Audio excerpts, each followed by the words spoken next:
Вещай Эспулатович родился в 1914 году, умер в 1990 году. Память о ветеране Великой Отечественной Юше Галаеве передается из поколения в поколение. Биографию своего героического прадеда подробно изучил Иваха Галаев. Юша Галаев был призван в советскую армию в 1939 году, служил в 6-м артиллерийском полку, воевал в Эстонии и Латвии.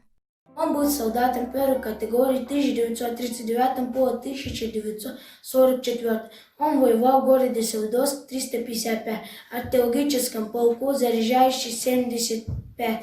Мой прадед ранен в ноябре 1943 году. Он был тяжело ранен в левую руку, голову, ногу. В 1944 году он был освобожден по ранению. Я горжусь, что у меня был такой прадед.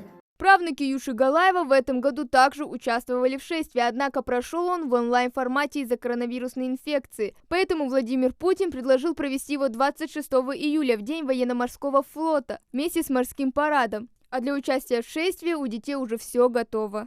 Смотрели фильм о войне, и было очень страшно мне. Рвались снаряды, и бой гремел, и люди погибали.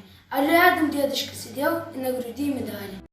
Ежегодно тысячи россиян принимают участие в акции «Бессмертный полк». В День Победы центральные улицы всех городов России заполняются портретами участников Великой Отечественной войны. Из-за рисков, связанных с эпидемией, было принято решение перенести шествие до безопасных времен. Однако это не помешало собрать героев отчизны в одном строю. Шествие бессмертного полка стало символом бессмертного героизма. За каждым портретом своя история. Ежегодно в патриотической акции также принимала семья Мальсаговых. В торжественном марше проходили по центральному проспекту столицы с портретами своих предков.